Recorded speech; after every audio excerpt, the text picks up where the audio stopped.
राहुल जी का सवाल था इस्लाम क्या है। उन्होंने कहा नहीं मैं आपको बताता हूं। सब चौंक गए। हम 35 लोग थे पूरे देश के अलग अलग राज्यों के तमाम अकलियतों के बड़े नेता उस प्रोग्राम में मौजूद थे। सब हैरत से राहुल जी की तरफ देखने लगे कि अब राहुल गांधी जी क्या बताएंगे।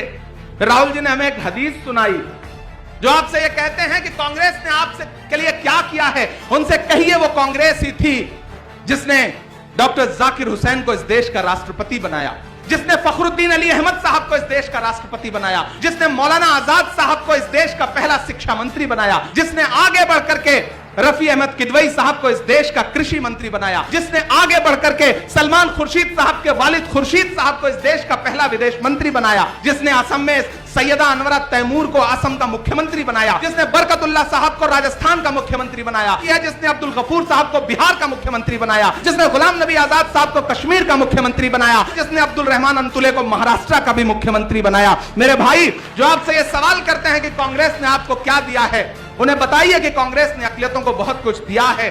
और उधर भाजपा क्या कर रही है कि अगर हिजाब पहन के एक बेटी स्कूल में जाएगी तो सैकड़ों गुंडे उसे घेर करके नारा लगाएंगे, नफरत की हर ताकत से मोदी जी की यारी है, शिक्षा के मंदिर के अंदर नफरत की तैयारी है। एक बेटी ने इनकलाब का हाथ उठा के बता दिया, एक शेरनी जाने कितने लंगूरों पर भारी है। 4 लोग चला रहे हैं, 2 खरीद रहे हैं, 2 बेच रहे हैं और चारों गुजरात से हैं। मुल्क में तुम बराबर के हकदार हो, कोई चींटी नहीं जो कुचल जाएगा। मुंबई वालों कई बार आया हूं, बहुत कुछ आपने सुना है। हमारे मध्य प्रदेश के एक विधायक साथी हैं आरिफ मसूद साहब, उन्होंने जिक्र किया इस बात का कि किस तरह से आज ये फासिस्ट ताकतें हमें कुचलना चाहती हैं, हमें दबाना चाहती हैं। ऐसे में हम क्या करें? तो राहुल गांधी जी ने एक बात बताई, उन्होंने एक वाकया बताया और वो वाकया मैं आपसे भी शेयर करना चाहता हूं। राहुल जी ने कहा कि आरिफ साहब, उनका नाम आरिफ मसूद है, आरिफ नसीम भाई भी बैठे हुए थे, उन्होंने कहा कि बताइए इस्लाम क्या है। राहुल जी का सवाल था इस्लाम क्या है। आरिफ मसूद साहब ने जो जवाब दिया वो जवाब उनका अपनी जगह सही था, लेकिन राहुल जी उससे संतुष्ट नहीं हुए। उन्होंने कहा नहीं मैं आपको बताता हूं। सब चौंक गए। हम 35 लोग थे पूरे देश के अलग अलग राज्यों के तमाम अकलियतों के बड़े नेता उस प्रोग्राम में मौजूद थे। सब हैरत से राहुल जी की तरफ देखने लगे कि अब राहुल गांधी जी क्या बताएंगे। तो राहुल गांधी जी ने कहा कि मेरा एक कुली दोस्त है, वो दिल्ली रेलवे स्टेशन पर कुली का काम करता है, हाशिम नाम है उसका, उसने मुझे जो बात बताई है वो मैं आपको बताना चाहता हूं। हम सारे लोग चौंक गए कि राहुल गांधी ये कह रहे हैं कि ये कुली हमारा दोस्त है और उसने मुझे जो बात बताई है इस्लाम के बारे में, ईमान के बारे में, वो मैं बताता हूं। फिर राहुल जी ने हमें एक हदीस सुनाई कि ईमान का आला दर्जा वो है कि अगर आप जुल्म देखें तो अगर आपके अंदर ताकत है तो आगे बढ़ें और ताकत से उसे रोक दें। दूसरा दर्जा यह है कि अगर आप में ताकत नहीं है उतनी कि आप आगे बढ़ के ताकत से रोक सकते हैं तो जबान का इस्तेमाल करें और जबान से जुल्म के खिलाफ आवाज उठाएं। अगर वो भी नहीं कर सकते तो सबसे कमतर दर्जा यह है कि उसे दिल में बुरा माने और वहां से हट जाएं। यह हमें किसने सुनाया? राहुल गांधी जी ने। मैंने सब कुछ एक किनारे रखा और शहर दर शहर, सड़क दर सड़क, गांव दर गांव जाकर के गलियों की खाक क्यों छान रहा हूं? क्योंकि राहुल जी की वो जो बात है ना कि आपके ईमान का एक दर्जा यह है कि अगर ताकत है तो जुल्म के खिलाफ ताकत से लड़ो, अगर ताकत से नहीं लड़ सकते तो जबान से लड़ो और जबान से भी नहीं लड़ सकते तो दिल से बुरा मानो उसे। मैं उस बात पर अमल कर रहा हूं।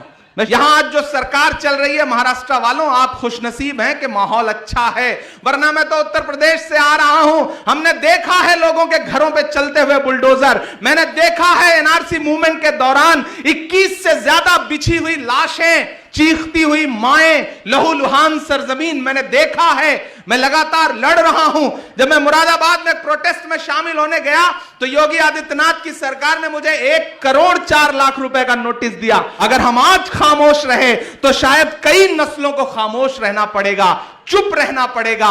इसलिए मैं इस लड़ाई में आगे खड़ा हूं और मुझे खुशी है कि कांग्रेस अध्यक्ष सोनिया जी ने, बड़े भाई राहुल गांधी जी ने, प्रियंका गांधी जी ने मुझे एक जिम्मेदारी दी, मुझे माइनॉरिटी डिपार्टमेंट का नेशनल चेयरमैन बनाया।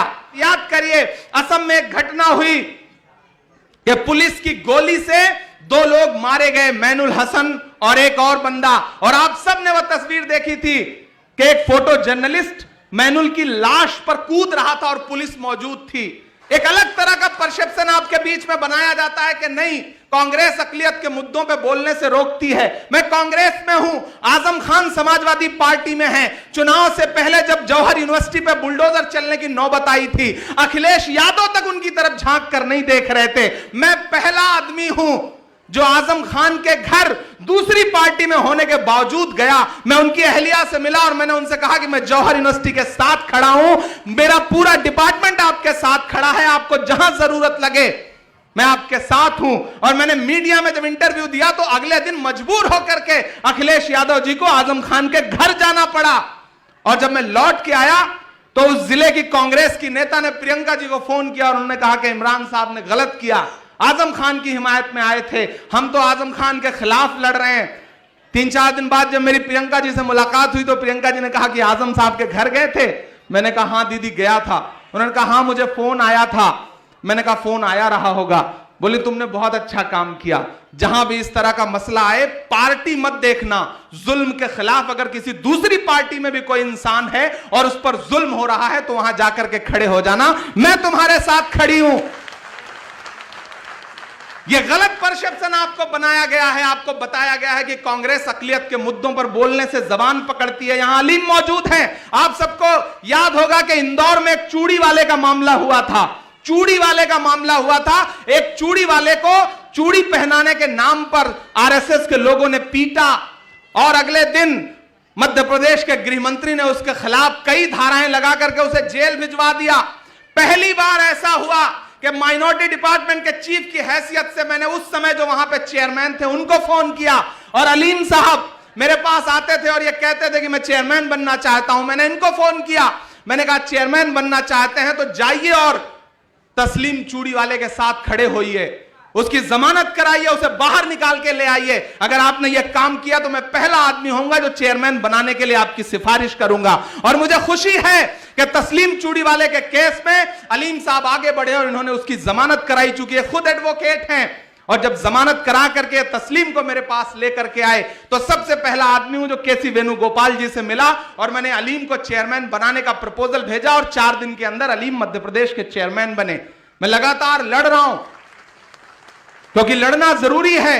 हमारी कौम को भी लफ्फाजी पसंद आती है, भाषण ज्यादा पसंद आता है, बुनियादी काम करने वालों को लोग याद नहीं रखते हैं। मैं भी चाहूं तो मैं एक मिसरा सुनाता हूं, आप तालियों का अंबार खड़ा कर देते हैं, नारे लगाते हैं, लेकिन मैंने कुछ बुनियादी काम करने के लिए चुना है। मैं उस काम पर आगे बढ़ रहा हूं। अब मुझे आपका साथ चाहिए। माइनॉरिटी डिपार्टमेंट को जितना आप मजबूत करेंगे उतना इमरान प्रतापगढ़ी को मजबूत करेंगे, उतना कांग्रेस को मजबूत करेंगे। मेरे भाई, आज तमाम लोग आ गए हैं अकलियतों को यह समझाने के लिए कि नहीं कांग्रेस के साथ नहीं, यहां वहां। कांग्रेस ने क्या किया है आपके लिए? मैं बताता हूं कांग्रेस ने क्या किया है आपके लिए। जो आपसे ये कहते हैं कि कांग्रेस ने आपसे के लिए क्या किया है, उनसे कहिए वो कांग्रेस ही थी जिसने डॉक्टर जाकिर हुसैन को इस देश का राष्ट्रपति बनाया। वो कांग्रेस ही थी जिसने फखरुद्दीन अली अहमद साहब को इस देश का राष्ट्रपति बनाया। वो कांग्रेस ही थी जिसने मौलाना आजाद साहब को इस देश का पहला शिक्षा मंत्री बनाया। वो कांग्रेस ही थी जिसने आगे बढ़कर के रफी अहमद किदवई साहब को इस देश का कृषि मंत्री बनाया। वो कांग्रेस ही थी जिसने आगे बढ़कर के सलमान खुर्शीद साहब के वालिद खुर्शीद साहब को इस देश का पहला विदेश मंत्री बनाया। वो कांग्रेस ही है जिसने असम में सैयदा अनवरा तैमूर को असम का मुख्यमंत्री बनाया। वो कांग्रेस ही है जिसने बरकतुल्लाह साहब को राजस्थान का मुख्यमंत्री बनाया। वो कांग्रेस ही है जिसने अब्दुल गफूर साहब को बिहार का मुख्यमंत्री बनाया। वो कांग्रेस ही है जिसने गुलाम नबी आजाद साहब को कश्मीर का मुख्यमंत्री बनाया। और तो और वो कांग्रेस ही है जिसने अब्दुल रहमान अंतुले को महाराष्ट्र का भी मुख्यमंत्री बनाया। मेरे भाई, जो आपसे ये सवाल करते हैं कि कांग्रेस ने आपको क्या दिया है, उन्हें बताइए कि कांग्रेस ने अकलियतों को बहुत कुछ दिया है।